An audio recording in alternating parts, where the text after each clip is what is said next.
Engineer বলে যে না এখানকার একটা দোকান থেকে বানিয়েছে, মেকানিক্যাল বলে যে সিম্পল তার ওই যে ওয়েল্ডিং এর কাজ করে বা ইত্যাদি। তারপরে ইঞ্জিনিয়ার কি তার the whole thing is all about common sense. মানে এত এত বিশেষজ্ঞের দরকার বোধহয় পড়ে না, কারণ ঘটনাটা তো ঘটে গেছে, এবং এই মানুষগুলো তারা কেউ ইঞ্জিনিয়ার না, কেউ বুয়েট থেকে পাশ করেনি, কেউ বিদেশি ডিগ্রি নিয়ে আসেনি, তারা হচ্ছে পরিবহন ব্যবসা করেন, তাদের বাস আছে বা গাড়ি আছে। তো এই মানুষগুলো তারা কি করেছেন, তারা তাদের কমন সেন্সটাকে কাজে লাগিয়েছেন এবং খুব সিম্পল তারা বলেছে যে আমরা এমনভাবে পাঠিয়েছি, এমনভাবে এটা বানানো হয়েছে যে এই ছেলেটা যদি বেঁচে থাকতো তাহলে সে ওখানে উঠে বসতে পারতো, বসলে আমরা ওকে টেনে তুলে ফেলতাম। তার মানে কি, তারা খুবই সহজ এবং খুবই কি বলে আমার হাতের কাছে পাওয়া যায় এই ম্যাটেরিয়ালস দিয়ে কাজ করেছেন। তাহলে সেই জায়গায় এতটা অমানবিক হওয়ার কি প্রয়োজন ছিল অথরিটি, আমি ঠিক বুঝতে পারলাম না। এত তাড়াহুড়োর কি ছিল? আমরা অনেকে বুঝতে পেরেছি বা ধরে নিয়েছে যে ছেলেটা বেঁচে নেই, কিন্তু কি কারণে এত তাড়াহুড়ো? কি দেশে এমন কি জরুরি অবস্থা ঘটে গেছে যে এগুলোকে সব বাদ দিয়ে সবাই ঘরে ফেরো? ঠান্ডা কি বেশি লেগেছে দেশে? আমার তো মনে হয় না যে এরকম ঠান্ডা তো খুব একটা মনে আছে হয়েছে কি যে এরকম ধরনের ঠিক অন্য রকমেরই মেঘনায় যে একটা লঞ্চ ডুবি হলো, তখন স্থানীয় মানুষরা কিন্তু চেয়েছিল যে তারা যে উদ্ধার করবে, যখন 3-4 দিন 5 দিন গেল হচ্ছিল না, তখন কিন্তু তাদেরকে নিরুৎসাহিত করা হলো। বলা হলো যে চট্টগ্রাম থেকে কি শক্তিশালী অত্যাধুনিক একটা যন্ত্র আসবে, কিনোর জন্য যন্ত্রের নামটা আমি ভুলে গেছি, সেটি হবে, তার সাহায্যে হবে এবং তার একটা লক্ষণ পাওয়া যাচ্ছে।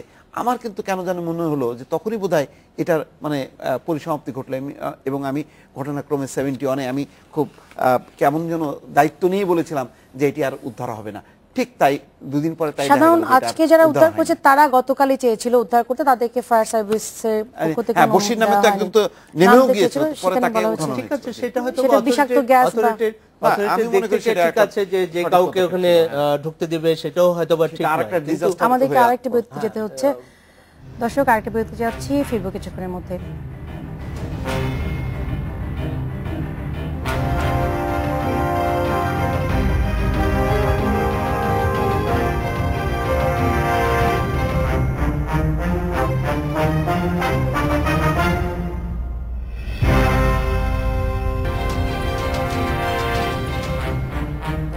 বিরতির পর ফিরে এলাম। আমরা আলোচনায় ফেরার আগে দেখে আসবো জিয়াদের বাবার বক্তব্য শুনে আসছি। তিনি দাবি করেছেন যে উদ্ধার কাজে গাফলতিতে জিয়াদের মৃত্যু হয়েছে, এমন অভিযোগ করেছেন জিয়াদের বাবা নাসির ফকির। তার বক্তব্যটি দেখে আসছি, অল্প কিছু অংশ বক্তব্যের। ছোট ভাই হিসেবে জিজ্ঞাসি পরে, কিন্তু র্যাব যদি আসে, র্যাব আইসা কিন্তু তোমার অন্যভাবে জিজ্ঞাসা করবো, তুমি এখানে কিন্তু ঠিকই বলবা, কিন্তু আমার কাছে এখনো বইলা দাও, বললে তোমার ভালো হইব। আমি কই না, আমার বাচ্চারা আমি কোনো লুকাইও না, আর আমার কোনো আত্মীয় স্বজনের বাসাও যায়নি, আমি এটা বলতে পারবো না। উদ্ধার তৎপরতা নিয়ে আমাদের স্বরাষ্ট্রমন্ত্রী যেভাবে বলছে যে না, ওইটার ভিতরে কিছুই নাই, না থাকলে এখন আমার বাচ্চারা কোথা থেকে এলো, ওই জিনিসটা আর কি দূরত্ব হয় না আর কি, ওই জিনিসটা হয়েছে আস্তে আস্তে। জিয়াদকে উদ্ধারের অভিযান বাতিল নয়, তা শেষ পর্যন্ত চালিয়ে যাওয়ার নির্দেশনা ছিল বলে দাবি করেছেন স্বরাষ্ট্র প্রতিমন্ত্রী আসাদুজ্জামান খান কামাল। তবে তার সেই বক্তব্যটা আমরা এবার দেখে নিচ্ছি।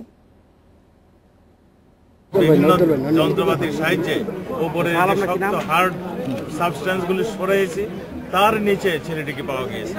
আমরা কিন্তু পরিত্যক্ত করি নাই, আমরা বলছিলাম যে বিজিবি ফায়ার সার্ভিস এটা কন্টিনিউ করবে, তারা যেই পর্যন্ত মনে করে যে এখন আর কিছু নাই সেই পর্যন্ত তারা কন্টিনিউ করবে, এবং তারা শেষ পর্যায়ে এসে যখন মনে করেছিল যে আর কিছু নাই, সেই সময় সে পেয়েছে। চলে যাচ্ছে আলোচনায়।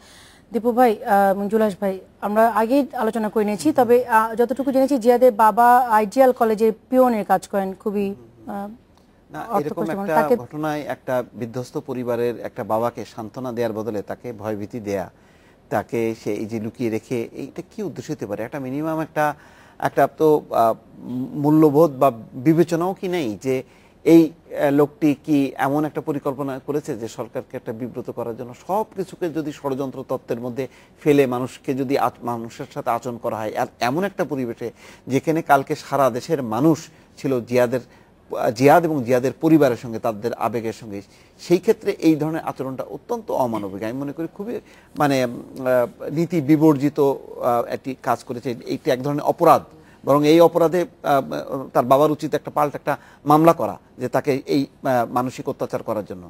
আর অন্যদিকে যেটি স্বরাষ্ট্র প্রতিমন্ত্রী বললেন, এটা তো একদম সম্পূর্ণ সত্যের অপলাপ। এটা আগে মানে যেইভাবে পরিত্যক্ত ঘোষণা করা হলো ফরমালি, সেই তার সাথে তো এই স্টেটমেন্ট মেলে না। আমরা তো ওইটাই চাচ্ছিলাম যে এটা পরিত্যক্ত না করে এটা অব্যাহত থাকুক, যতক্ষণ পর্যন্ত না জিয়াদ জীবিত অথবা মৃত উদ্ধার না হয় ততক্ষণ পর্যন্ত একটা উদ্যোগ প্রচেষ্টা চলতে থাকুক। সেটা চললে তো কোনো ক্ষতি ছিল না সরকারের।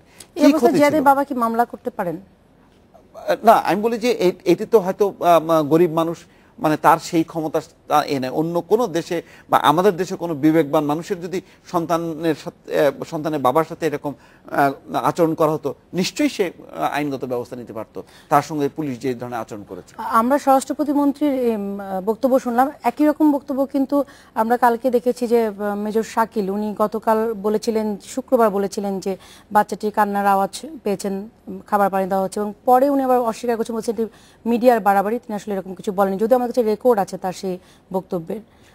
অর্থাৎ মানে এই প্রতিষ্ঠানগুলো তার পেশাদারিত্ব অনুযায়ী তারা যতখানি আসলে কাজ করতে পারতো, পরবর্তীতে তাদের উপরে যে ইম্পোজ করা হয়, সেই ইম্পোজ করার কারণে তাদের বক্তব্য পাল্টে যায়। এটাই হলো তার আমার ধারণা যে জিয়াদ হচ্ছে ধাপে ধাপে অনেক নিচে গেছে।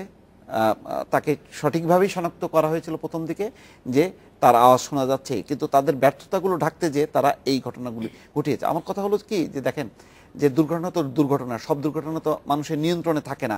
হয়তো জিয়াদ হয়তো ভিতরে ঢোকার পর কয়েক ঘন্টা পর হয়তো মারাই গেছে, কিন্তু আমার কথা হলো যে ঘটনাটাকে ধামাচাপা দেয়া বা ওইটাকে ডাইভার্ট করার তো কোনো দরকার ছিল না। যা ঘটনা সেটার সাথেই ৭১ থেকেই উদ্ধারকর্মীরা তাদের কাজগুলো করতো, কিন্তু চট করে এসে যখন নাকি এই ধরনের কথা বলা হয় যে না ভিতরে কিছুই নেই, শক্তিশালী ক্যামেরা পাঠানো হয়েছে, তখন তো যে উদ্ধারকর্মীরা মানে দফায় দফায় যে কথাগুলো মিডিয়াকে বলছিল, তখন তাদের অবস্থাটা তো নাজুক হয়ে যায়। অর্থাৎ তারা তাদের কাজগুলো সঠিকভাবে মানে করতে, এবং ভবিষ্যতে কিন্তু এটাও তাদের জন্য একটা শিক্ষা হবে। অর্থাৎ তারা কাজ করবে, সত্য ঘটনাগুলো তারা বলতে চাইবে না, যে পাশে তারা আবার বিপদে না পড়ে।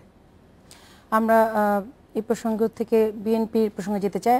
জানেন সোমবার হরতাল ডেকেছে ২০ দল, আর আজকে কিছু বক্তব্য ঢাকার বাইরে দিয়েছেন সড়ক মন্ত্রী ওবায়দুল কাদের। বলেছেন যে বিএনপির আন্দোলনের সক্ষমতা নিয়ে আবারও তিনি প্রশ্ন তুলেছেন, বলেছেন যে সমাবেশ করতে না দেওয়ায় বিএনপি হরতালের মধ্যে শনিবার আজকে তিনি গতকাল রং করেছেন। তিনি বলেছেন জনগণ সম্পৃক্ত করে আন্দোলন করার শক্তি বিএনপির নেই, এটি ওবায়দুল কাদের বলেছেন। একই সাথে ঢাকার বাইরে গিয়ে কথা বলেছেন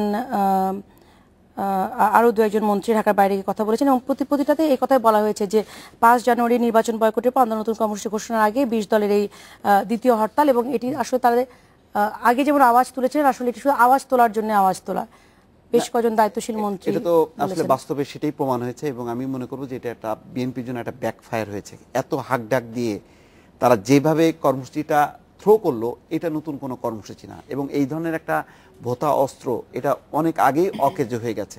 এবং আজকে তার প্রমাণ হচ্ছে গাজীপুরে আপনার ঢিলে ঢালা একটা হরতাল, নেতাকর্মীরাও মাঠে বের হয়নি। অর্থাৎ তাদের প্রথমে ঘোষণা কি ছিল যে বাধা যেখানে আসবে সেখান থেকেই তারা কর্মসূচি ঘোষণা করবে, এবং মানে শীর্ষ নেতৃত্ব রাস্তায় থাকবে। কিন্তু আমরা কি দেখলাম, সেই তো ড্রয়িং রুমের মধ্যেই থেকেই আবার কর্মসূচি ঘোষণা করা, এবং একটা সাদামাটা কর্মসূচি ঘটনা, এটা তো নতুনত্ব কিছু ছিল না। কিন্তু তাহলে এই যে এতদিন থেকে যে তাদের প্রস্তুতি ছিল, নগর কমিটি, অমুক কমিটি, তমুক কমিটি ঢেলে সাজানো, নেতৃত্ব নিয়ে আসা, তাহলে তার কি প্রতিফলন ঘটলো? অর্থাৎ গাজীপুরে দেখেন, গাজীপুরে ১৪৪ ধারা জারি ছিল, তার বাইরে তো ছিল না। তাহলে যদি শীর্ষ নেতৃত্ব গাজীপুরের কাছাকাছি পর্যন্ত যেতে পারতেন, টঙ্গী পর্যন্ত যেতে পারতেন, তাহলে সেখানেও তো কয়েকশো মানুষ বা কয়েক হাজার মানুষ জড়ো হতে পারতো। তাহলে সেখানেই বাধা পেয়ে তারা সেখানেই বসে তাদের কথা অনুযায়ী তাহলে সেখান থেকে কর্মসূচিটা দিতে পারতো, অর্থাৎ মানুষের সেই সম্পৃক্ততা থাকতে পারতো। কিন্তু কি হলো, তারা জনসভা করলো, ১৪৪ ধারা জারি করলো, ড্রয়িং রুমে বসে এসে তারা ঘোষণা দিল। এইটা তো নতুন কিছু না, এবং এই কারণে দেখেন এইটা ব্যাকফায়ার কেন বলছি, ব্যাকফায়ার এতে কিন্তু শাসক দল তার যে অগণতান্ত্রিকভাবে যেইভাবে কর্মসূচিটা বানচাল করলো, তারা কিন্তু আরও কিন্তু বেপরোয়া হয়ে উঠলো, এবং তারা কিন্তু আরও চড়াও হবে। ফলে এই যে চড়াও হওয়ার মধ্য দিয়ে বিরোধী দলের পক্ষে তার কর্মসূচি কিন্তু এগিয়ে নিয়ে কিন্তু আরও কঠিন হয়ে গেল। অর্থাৎ বিরোধী দলই কিন্তু তার অবস্থান থেকে পিছনে সরে আসলো। এটা কিন্তু এমন কোনো পরিস্থিতির উদ্ভব ছিল না যে এটা সরে আসতে হয়। আমার কথা হলো যে জনসভা নাই করতে পারতো, কিন্তু জনসভা করার জন্য যে উদ্যোগ আয়োজন এবং যেখানে বাধা আসবে সেখানেই তারা অবস্থান নেবে, সেখান থেকে কর্মসূচি কই, তার তো কিছুই আমরা দেখলাম না। ফলে এটা আমার মনে হয় যে প্রথম দফার এবং শুরুতেই বিএনপি তার কর্মসূচি নিয়ে রাজপথে আসলে রাজনৈতিকভাবে মার খেলো। জুলাস ভাই, 144 ধারা এবং বিএনপি, আপনি জানেন বিএনপি অনেক নেতাকর্মীর বিরুদ্ধে আজকেও মামলা হয়েছে। গাজীপুরের জয়দেবপুর থানায় মামলা করেছেন, সিটি মেয়র সহ 45 জনের বিরুদ্ধে মামলা হয়েছে। আজকে যুবদল নেতা মোয়াজ্জেম হোসেন আলালকে রাতে ডিবি পুলিশ আটক করেছে। মূলত আসলে পুরো জিনিসটা যেটি মোস্তফা ফিরোজ ভাই বললেন, আমি ওনার সাথে একমত। বিএনপি আমার এখনকার যে আচরণ, তাদের সক্ষমতা, তাদের নিজেদের অবস্থানটা না মেপে যে ধরনের প্রোগ্রাম দিচ্ছেন বা সেই পুরনো কৌশল, আজকের দিনে আমি এটা ওদিকে যাওয়ার আগে আজকের দিনে গত বছরের অবস্থাটা একটু কল্পনা করতে চাই। আমি চোখ বন্ধ করলে এখন মনে হয় যে পেট্রোল বোমা, ককটেল, পুলিশ পিটানো, মানুষ মারা, গ্রামে গ্রামে বিভিন্ন জায়গায় হুমকি দেয়া এবং নানা রকমের অঘটন ঘটছিল এবং দেশটা একটা মনে হচ্ছিল যে একটা যুদ্ধ লেগে গেছে বা এরকম একটা অবস্থা ছিল এবং অনিশ্চয়তা, নিরাপত্তাহীনতা। আমরা রাস্তায় বেরোতে হয় আমাদের কাজের জন্য, অনেক মানুষকে বেরোতে না বেরোলে চলে না, কিন্তু খেটে খাওয়া মানুষকে বেরোতে হয়, আমাদের কাজে বেরোতে হয়, আমরা আতঙ্ক নিয়ে রাস্তায় নামতাম।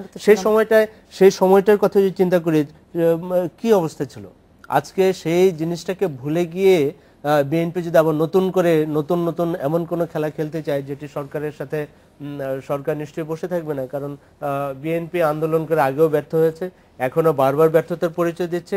যদিও তারা মনে করে যে তাদের কিছু লেজিটিমেসি আছে, যে কিছু জেনুইন রিজন আছে সরকারের কর্মকাণ্ডের বিরুদ্ধে দাঁড়ানোর, কিন্তু কি প্রক্রিয়ায় নেতৃত্বের যে সমস্যা, ড্রয়িং রুমে বসে বসে এই রাজনীতি আওয়ামী লীগের সাথে করলে তো তারা পারবে না, এটা ওনারা আমাদের চেয়ে ভালো জানেন।